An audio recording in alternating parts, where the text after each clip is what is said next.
रोहित शर्मा के नाम पर एक ऐसा रिकॉर्ड अब लग गया है जिसको शायद रोहित शर्मा बुलाना चाहेंगे, क्योंकि न्यूजीलैंड एक लंबे अरसे के बाद टेस्ट मैच जीतने में कामयाब रहा। और इस टेस्ट मैच को जीतने में न्यूजीलैंड को सिर्फ 4 दिन लगा। यानी कि पहले दिन एक कोलैप्स हमने देखा जब 46 पे पूरी टीम आउट हो गई, और दूसरी पारी में भी भारतीय टीम का एक बड़ा कोलैप्स हुआ जब 54 रन के भीतर 7 विकेट गिर गए। भारतीय बल्लेबाजी पूरी तरह से दोषी करार दी गई इस हार में, क्योंकि बाद में पिच बहुत ईज आउट हो गया था और न्यूजीलैंड के लिए काम बहुत आसान हो गया।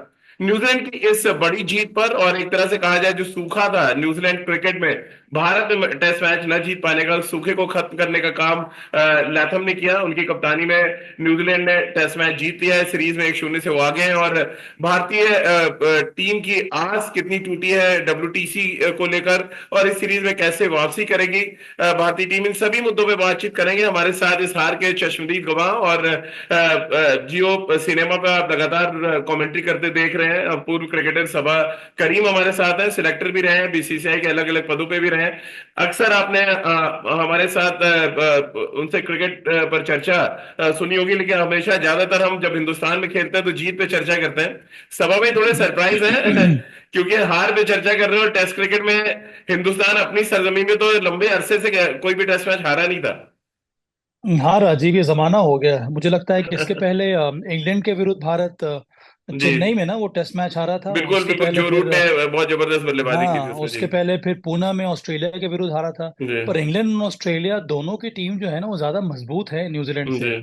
तो न्यूजीलैंड के लिए ये टेस्ट जीत 1988 में, इसके पहले वो टेस्ट मैच जीते थे वानखेड़े स्टेडियम में। हाँ और उसके बाद इतने सालों का इंतजार करने के बाद उनको ये जीत हासिल हुई है। और ये जो इंडियन टीम है ये बहुत ही मजबूत साइड है। जी। तो ये बहुत बड़ा अचीवमेंट रहा है न्यूजीलैंड के लिए। भारत के लिए रोहित ने बड़ी अच्छी बात कही। उन्होंने माना कि उनकी टीम ने उतनी अच्छी बल्लेबाजी की नहीं। उन्होंने जो हम्म, डिसीजन लिया था वो सही साबित नहीं हुआ। और बहुत कम बार ये हम देखते हैं कि कप्तान जो है प्रेस के सामने आकर ये जी एडमिट करता है कि उनके तरफ से गलती हुई है। तो जो कि राहुल रोहित शर्मा ने किया पहले दिन, जो टीम ऑल आउट हो गई थी 46 पर। उसके बाद उन्होंने प्रेस कॉन्फ्रेंस में यही बात कही। जी मेरे ख्याल में भारत की टीम इतनी ज्यादा संतुलित है राजीव के। देखिए, अब हार तो हो गई है। इस पर जी। ज्यादा अब सोचने की जरूरत नहीं है। हम्म। इस यहाँ से निकलने की जरूरत है अब। क्योंकि अभी भी 2 टेस्ट मैचेस बाकी हैं, पुणे में, उसके बाद जी। वानखेड़े में। लेकिन समा भाई, क्या आपको लग रहा है, चलिए पहली पारी का कोलैप्स तो समझ आता है, दूसरी पारी में जिस तरह से 54 रन पे 7 विकेट गिरे, यानी कि जब न्यूजीलैंड ने दूसरी नई बॉल ली, आपको लग रहा है मैच वहां तो एक समय तो लग रहा था कि अगर हम 200 रन के आसपास की लीड बनाते तो एक अच्छा टेस्ट मैच देखने को मिलेगा। दूसरा कोलैप्स ज्यादा पेनफुल था भारतीय टीम के लिए। हाँ, क्योंकि उम्मीदें बहुत ज्यादा बढ़ गई थी दूसरे जी कोलैप्स के पहले राजीव। एक समय तो ऐसा लग रहा था, और हम लोग बात भी कर रहे थे कमेंट्री बॉक्स में, कि अब यहाँ से जो दबाव है ना वो न्यूजीलैंड के ऊपर ज्यादा है।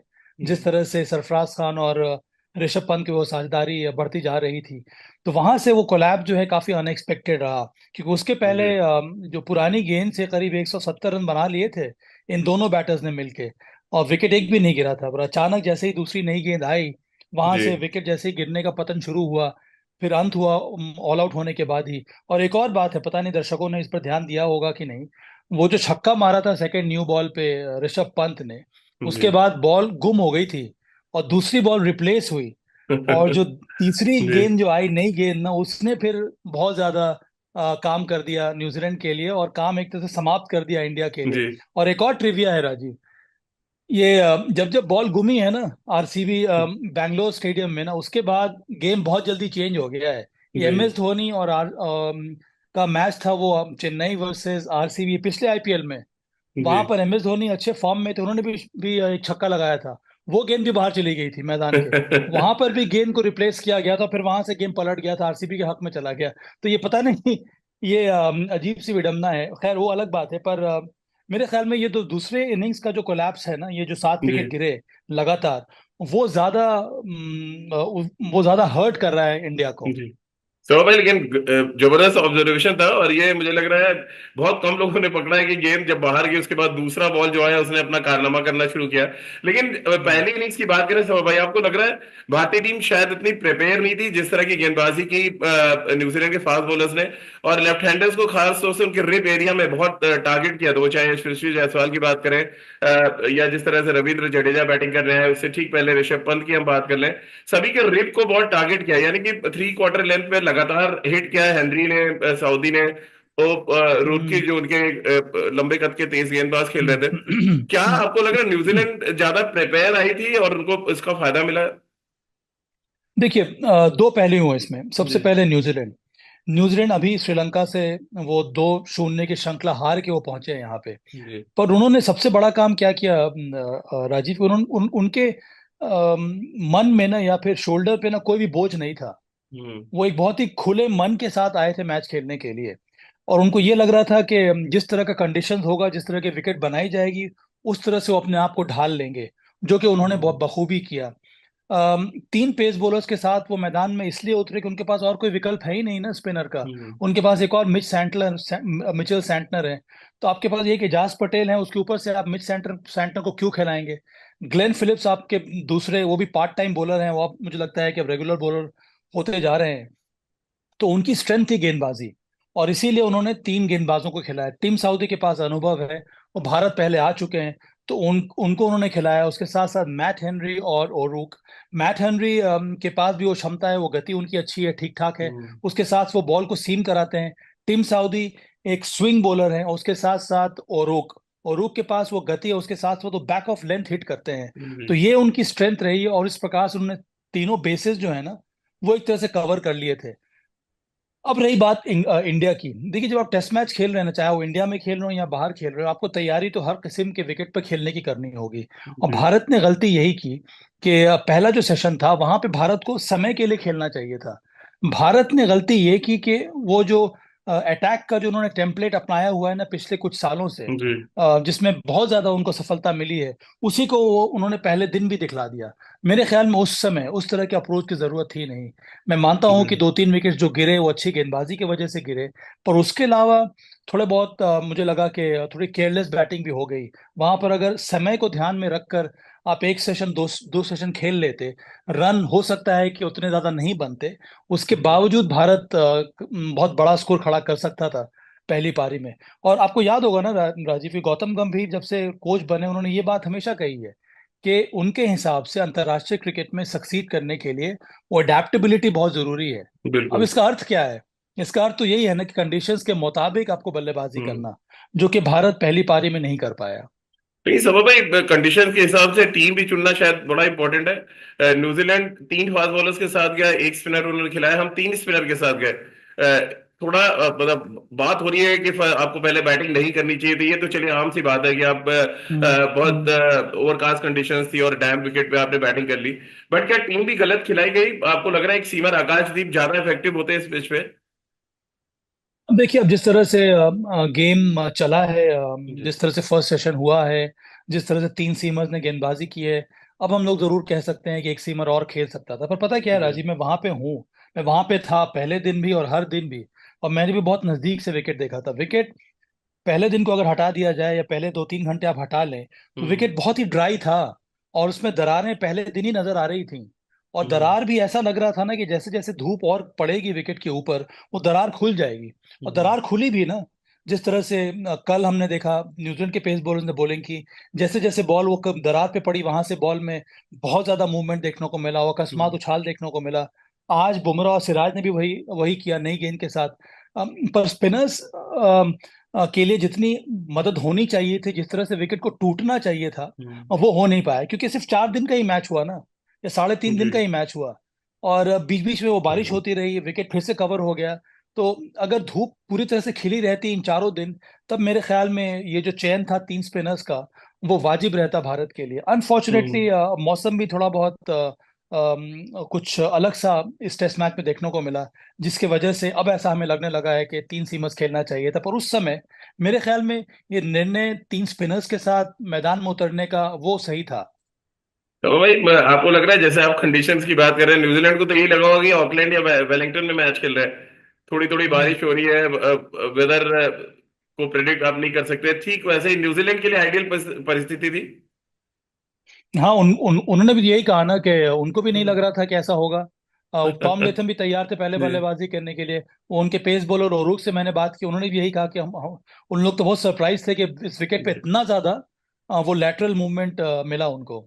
जी। अब बात थोड़ी सरफराज की पारी की कर ले, क्योंकि आपने बहुत नजदीक से सरफराज की पारी को देखा, आपने उनसे बातचीत भी की होगी। क्या एक ऐसा स्टैंड आउट था समा भाई की, जब भी एक तो डोमेस्टिक क्रिकेट से हम लगातार देख रहे हैं, जब वो 100 करते हैं तो 150 वो 200 जाते हैं, लंबे स्कोर करते हैं। मैं उनका डोमेस्टिक रिकॉर्ड भी देख रहा था, 50% से ज्यादा उनका कन्वर्जन कन्वर्जन रेट है। जब वो 100 करते हैं तो फिर 150 200 के ले जाते हैं। क्या लगा आपको उनकी पारी में, क्या कुछ खास आप देख पाए? देखिए, दो बातें मुझे नजर आई जी राजीव को। उन्होंने अपने गेम में जिस तरह से वो बैटिंग करते हैं डोमेस्टिक क्रिकेट में, वही उसी प्रकार की बल्लेबाजी यहाँ पर भी उन्होंने की। दूसरी बात, डोमेस्टिक क्रिकेट में मैंने भी बहुत कई बार देखा है सरफराज खान को, बहुत ही कैलकुलेटिव बल्लेबाजी वो करते हैं।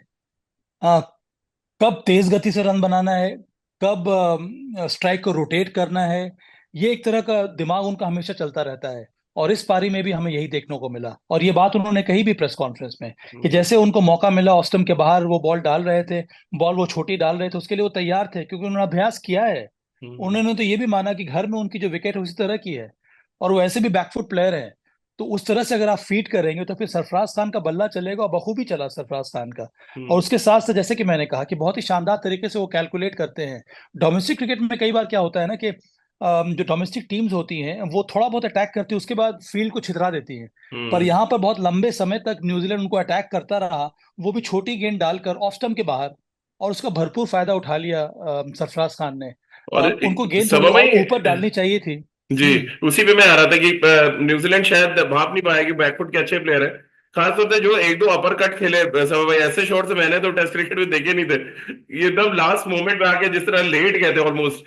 कैसे आप देखते हैं ये हम्म। बैकफुट के, चलिए अच्छे प्लेयर हैं, एक स्ट्रॉन्ग कंटेंडर हो गए हैं ऑस्ट्रेलिया में मैच खेलने के लिए भी, और अब शायद दबाव बढ़ा दिया उन्होंने कप्तान और सेलेक्टर से भी, कि अब उनको ड्रॉप कैसे करेंगे हम्म। अगले मैच में। हाँ, वो तो बहुत बहुत बड़ा सवाल उठ गया है अब तो, उसको कहाँ से अब उनको बाहर रखेंगे। जी अब देखने वाली बात ये है कि पुणे में किस तरह के 11 के साथ भारत मैदान में उतरता है। पर हाँ, जी ये जो शॉट खेला ना उन्होंने, रैम शॉट जो था, वो खास जी करके एक गेंद तो एकदम शरीर के करीब आ गई थी, वहां से उन्होंने वो रैम शॉट खेल जी। दिया। और ये तभी पॉसिबल है अगर आपने प्रैक्टिस की हो इस प्रकार के शॉट्स की, जो कि मुझे लगता है कि सरफराज ने हर दिन हर सेशन में ये प्रैक्टिस की। और एक और बात है राजीव, कि धर्मशाला इसके पहले जो टेस्ट मैच हुआ था ना, वो भी मैं मैच कवर हम्म। कर रहा था, और वहां पे जी 50 रन बनाने के बाद वो आउट हो गए थे। और मेरी जी। बात हुई थी वो 50 रन बनाने के बाद सरफराज से, तो उन्होंने मुझे यही कहा था कि सबा भैया, नेक्स्ट टाइम जो मौका मिलेगा ना, फिर मैं छोड़ने वाला नहीं हूँ। और आज मैंने उनसे यही बात उनको उनकी जी याद भी दिलाई कि यही आपने कहा था, मुझे अच्छा लगा कि उस बात पे आप डटे रहे आज इस जी। पारी में। तो बहुत ही शानदार और बहुत ही जबरदस्त पारी उन्होंने खेली। और समा भाई अच्छा है कि विकेट कीपर, क्योंकि आप खुद विकेट कीपर रहे, एक विकेट कीपर बड़े मैच विनर के तौर पे टेस्ट क्रिकेट में अपनी जगह बना भी चुका है। एक तो पहला अपडेट आपसे लेना चाहेंगे कि ऋषभ पंत की इंजरी कैसी है, कोई बहुत चिंता वाली बात तो नहीं है? और दूसरा, दो यंग बल्लेबाजों को आपने एक बड़ी साझेदारी करते देखा विपरीत परिस्थितियों में, जहां आप बहुत नीचे लगे हुए थे, और शायद वो साझेदारी नहीं होती तो हम इनिंग से टेस्ट मैच हार जाते। हाँ राजीव, जो खबर आ रही है, जिस तरह से उन्होंने बैटिंग की, जिस तरह से हम्म। रन्स ले रहे थे, जिस तरह के शॉट्स खेले, वो उन ऋषभ का तो अंदाज यही हमेशा से रहा है। तो वहां पर कोई दिक्कत नजर आई नहीं है। पर जी। मेरे ख्याल में अभी भी जो भारतीय सपोर्ट स्टाफ है, जो मेडिकल टीम है, वो थोड़ा बहुत ये चाहती है कि प्रिकॉशन ले ऋषभ हम्म। पंत। और इसीलिए उन्होंने दूसरी पारी में भी वो आए नहीं विकेट कीपिंग करने के लिए, क्योंकि उनको थोड़ा और समय मिल जाएगा वहां से रिकवर करने के लिए। पर हम्म। जिस तरह से वो बैटिंग कर रहे थे, मुझे पूरा यकीन है कि पुणे टेस्ट मैच में भी खेलेंगे। और ज्यादा कुछ गंभीर चोट उनको लगी नहीं है। हालांकि जो बॉल लगी थी ना, वो जी। एरिया जो है वो सूज जरूर गया होगा, और वो एरिया खुला हुआ था क्योंकि इनसाइड राइट लेग उनको बॉल लगी थी। हम्म। और वो वही पैर है, वही जगह है जहाँ पर उनकी इंजरी हुई थी, वहां से वो रिकवर करके मैदान में उतरे हैं। पर मेरे ख्याल में जहां तक मुझे लगा बल्लेबाजी देखकर, और थोड़ी बहुत जो बात मैंने सुनी है इंडियन हम्म। टीम मैनेजमेंट से, ऐसी कोई परेशानी की बात नहीं है राजीव। तो भाई क्योंकि जिस तरह से टेस्ट मैच हमारे, उसमें एक बड़ा रोल रचिन रविंद्रा का भी रहा, जिस तरह से वो बैटिंग कर रहे थे, जितनी क्रिकेट की हाँ, हम सबको समझ है, मुझे one of the classic left left hand hmm. Batsman लगे, जिनका शॉट सिलेक्शन हो या बॉल सेंस की बात करें, बहुत कमाल था। और उसी पिच पे डेवन कॉनवे जो है स्ट्रगल कर रहे हैं, लैथम स्ट्रगल कर रहे थे, और उनको बीट कर पाना बहुत मुश्किल था। क्या हम इन फ्यूचर एक बड़े बैट्समैन को बनते देख रहे हैं इस टूर पे? हाँ राजीव, मैं भी इस बात से सहमत हूँ कि जमाने के हम्म। बाद एक यंग फॉरेन बैटर ने इतनी प्रभावशाली बल्लेबाजी की होगी। जी। और पूरी पारी आप देख लें, पहली पारी भी और दूसरी पारी, मेरे ख्याल में एक या दो ही लगता है कि फर्स्ट शॉट उन्होंने हम्म। खेले। जैसे कि आज एक बॉल बहुत नीचे रह गई थी रविंद्र जडेजा की, उसके बाद दूसरी बॉल बिना देखे उन्होंने बल्ला घुमा दिया था। हम्म। इस तरह के शॉट्स ना दोनों पारियों में मुझे लगता है एक या दो बारी हमें नजर आए होंगे। तो ये दर्शाता हम्म। है कि उनकी एक तो एकाग्रता बहुत ही शानदार रही है, और दूसरी जो कि सबसे बड़ी बात है, वो उनका फुटवर्क। चाहे वो पेस जी। बॉलर्स के सामने हो या स्पिनर्स के सामने हो, इतना ज्यादा ठोस, इतना मजबूत दिखा कि मौका दिया ही नहीं उन्होंने भारतीय गेंदबाजों को उनका विकेट लेने के लिए। उसके साथ साथ वो अटैकिंग माइंडसेट भी तो दिखलाया। अब कई हम्म। बार ये होता है ना कि कि जो फॉरेन बैटर्स होते हैं वो सिर्फ स्वीप ही खेलते हैं, पर ऐसी बात नहीं है रचिन रविंद्रा में।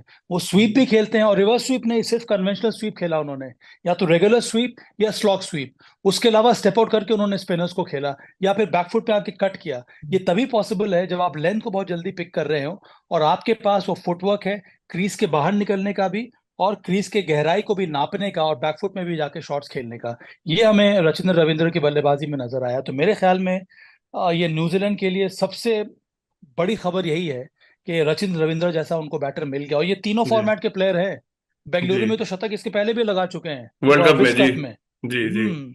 सो भाई, क्योंकि आप मैदान पे थे, हम लोग को टीवी पे आवाज इतनी अच्छी आ रही थी उनके बैट से लगने की, वो स्वीट पार्ट पे बार बार उनका बॉल जो इम्पैक्ट पड़ रहा था।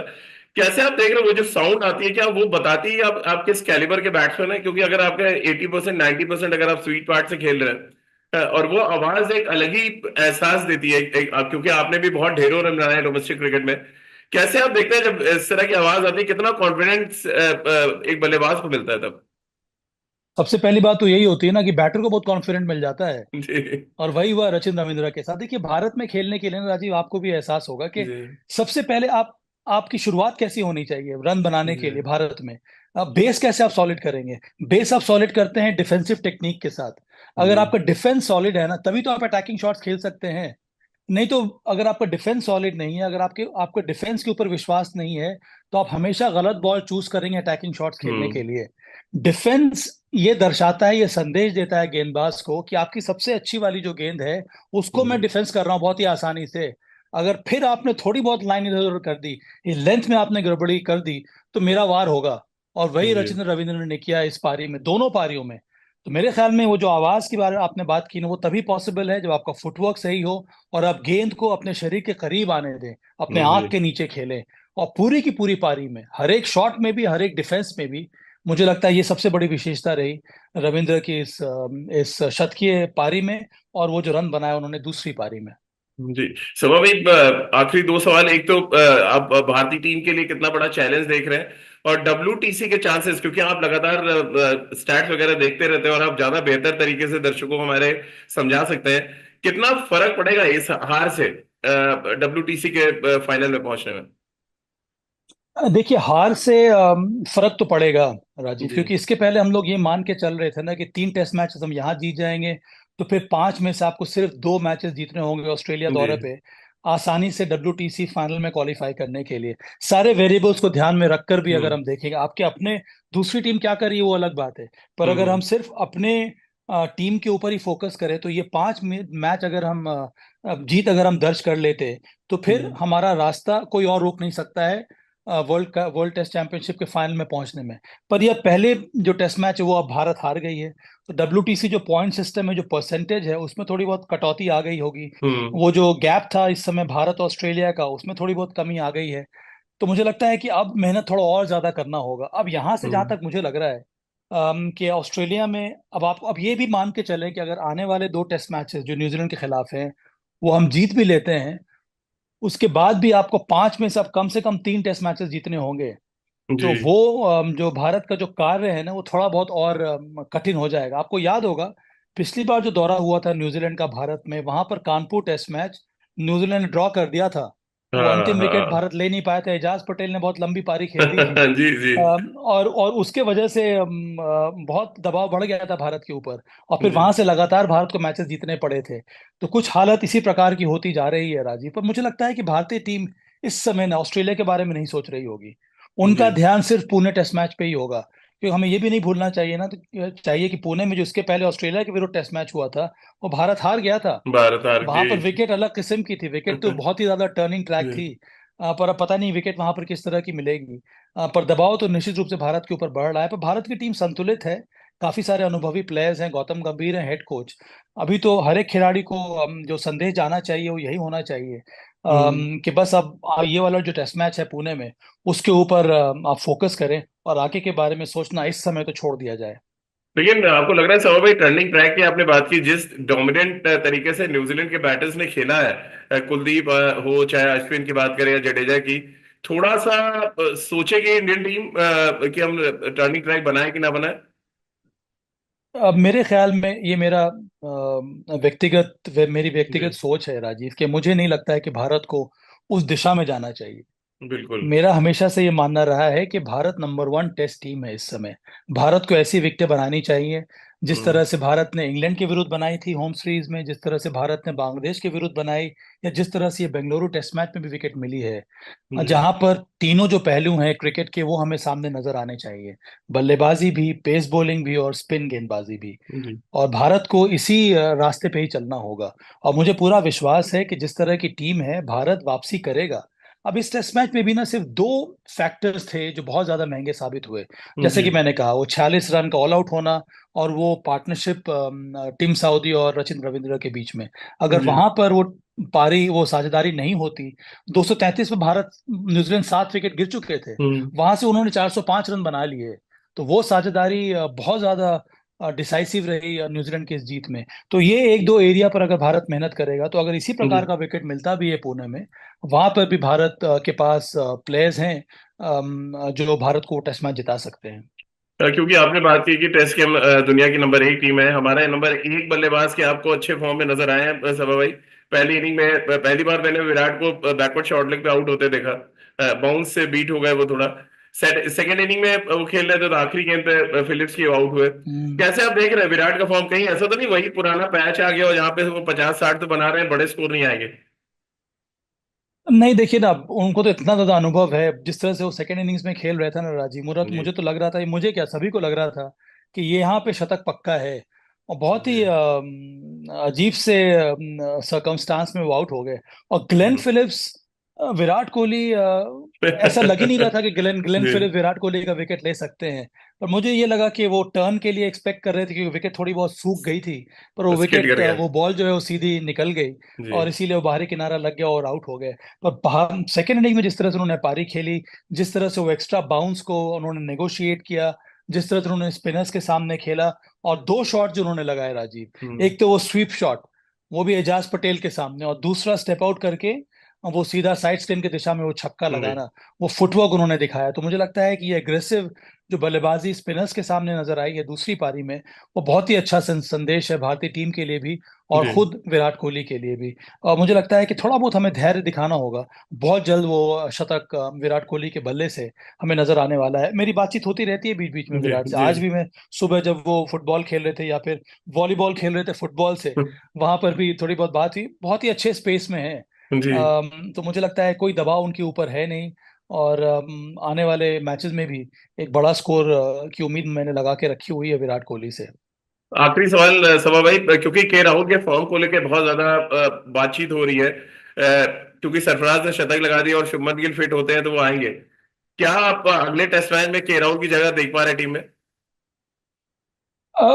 देखिए, अब राजीव, ये भारतीय टीम ना नंबर 1 टेस्ट टीम इस वजह से बनी है कि इस टीम में एक सिक्योरिटी हो गई है। हाँ। वो जी। प्लेयर्स को सिक्योर किया गया है कि एक दो फेलियर से आपको हम टीम से बाहर नहीं करेंगे। और हम्म। ये राहुल द्रविड़ और रोहित शर्मा के समय से शुरू हुआ है। और जी। मेरे ख्याल में भारत की सोच भी आने वाले मैचेस में इसी प्रकार की होनी चाहिए।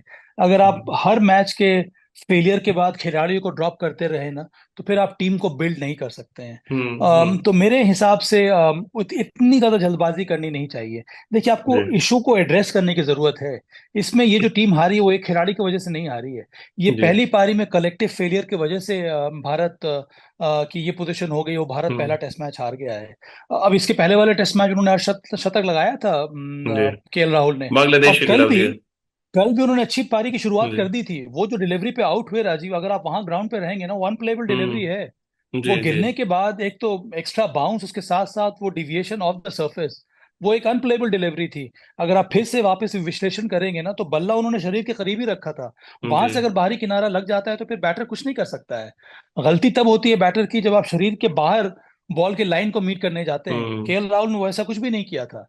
तो मेरे ख्याल में ये सही समय नहीं है बहुत ज्यादा चेंजेस करने के लिए। अब बात जी। लोग करें मोहम्मद सिराज के बारे में भी, मुझे लगता है कि चर्चा जरूर होगी, पर आने हम्म। वाले मैचेस में भी ज्यादा मैं उम्मीद नहीं कर रहा हूँ कि चेंज होना चाहिए जी। भारतीय टीम में।